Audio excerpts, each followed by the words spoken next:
Kaibigan, what does it really mean to be awakened? You would hear a lot of people saying, gising na ako, I am awakened. But pause for a moment. What does it actually mean? And more importantly, who is it that is awakened?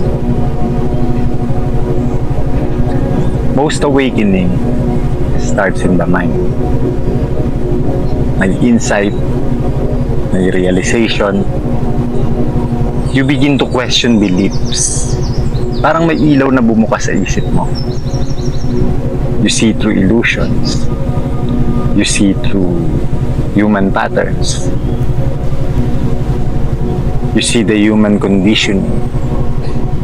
And that's beautiful. But that is just the beginning. Why? Because the personal self will claim that experience. Gagawin niya ulit identity. I am awakened. I see what other people don't. And from there, another layer of the ego is formed. That's why many of us dumadaan sa tinatawag nilang dark night of the soul or dark shadow. It's because something false is being seen and slowly dissolving. But again, let's ask, who is it who awakened? Not the person. Who is it that is aware of the experience? It is your presence. It is awareness, becoming aware of itself and recognizing its own nature. That knowing is you, not the personal mind. Jesus calls it the Holy Spirit. And it is the nature of your true self. To be awakened is to be born again into that. This is not a religion, not another label, not a new identity. After awakening, the person must learn to transcend. To transcend is to let go of the ego. In non-dual tradition, they call it integration. Jesus calls it atonement. How? Through the opening of the heart. Buddha teaches acceptance and surrender to what is. He wants you to see that your mind creates suffering. And Jesus teaches love and forgiveness. He wants you to know that you are love itself. Because it will liberate you from the fear, which is the root of all suffering. Both teachers pointing us to the same thing. To attain peace that passeth all understanding. Kasi kapag puso ang nagbukas, there is softness, there is humility, there is space.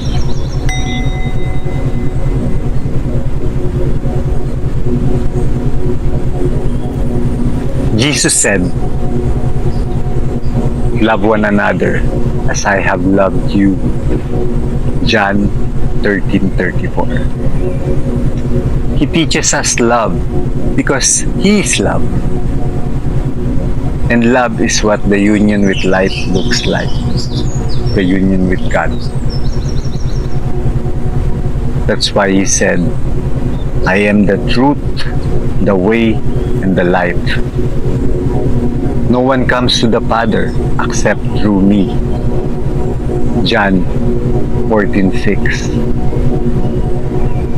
What he meant is, I am the way, and my way is love. You cannot be in union with light without me, because I am light. When you know you're not separate from him, fear loses its grip. You become truly free. Free from the grip of the ego. That is your personal mind.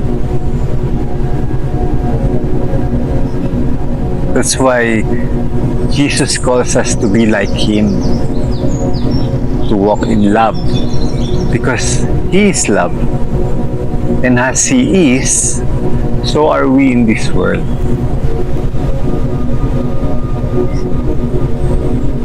Dito, you no longer need to prove anything. You don't need to force anything. Hindi mo na kailangang ipilit ang paniniwala mo. You don't even have to say, I am awakened or enlightened. There is a quiet confidence, a soft strength, a peace that passeth all understanding. And this is where what some call Christ consciousness itong simula.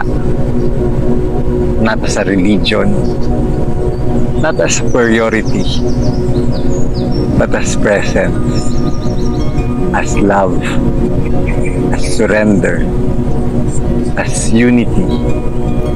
The Holy Spirit is born again through you as being the Son of the Father.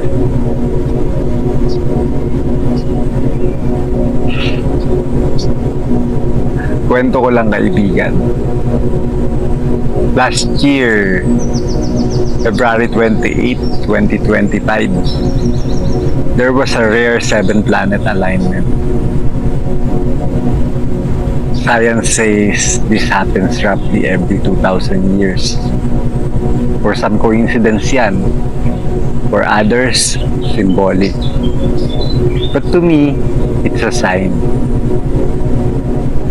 Around 2,000 years ago, may malaking shift din sa human consciousness. Jesus was born. The 3 wise men came to see that, guided by the Star of Bethlehem. Possibly, this is another planetary alignment. Tinawag siyang Messiah. Through his teachings, he awakened a few on that era. They were born again. And before his body left humanity, he said he will return.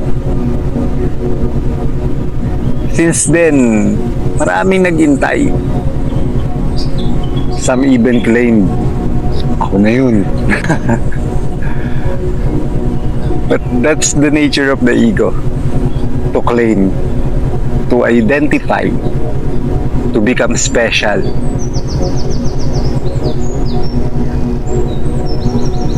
Pero let's pause. Hear me out, kaibigan.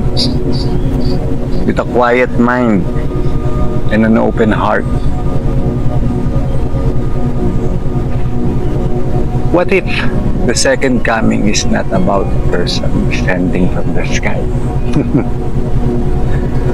Hindi ito dramatic. Hindi ito maingay. But you can feel the massive shift of energy globally.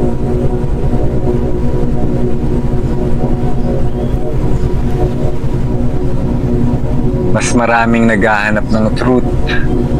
And more, people are seeing the illusion of the mind and seeing through the patterns of the ego.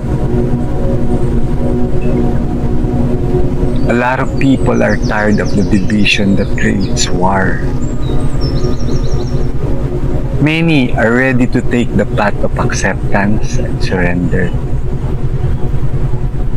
Many books about this has been written. Across the world, people are waking up each other. Others blog and uses the technology. Some wrote and writing a book. Many others teaches presence quietly in their own home and neighborhoods. Different voices, different expression, but one movement pointing you back to what you truly are. The mind can create suffering. This is a noble truth that the Buddhas taught us. And so, we learn to move beyond it. Not by force, but through awareness. Through presence. Through the opening of the heart. Collective spiritual awakening is happening globally. Maybe the 7-planet alignment is not causing it. Maybe it's just reflecting what is already unfolding. Ang tunay na awakening is not about becoming special. It's about dissolving the need to be special.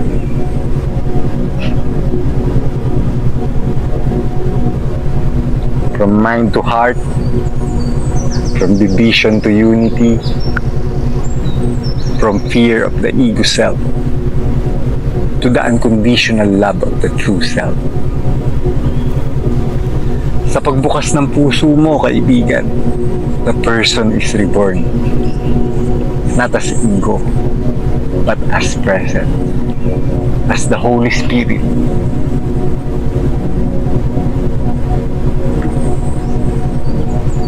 And maybe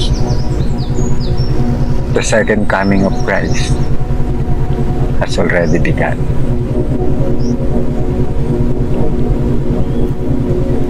Namaste.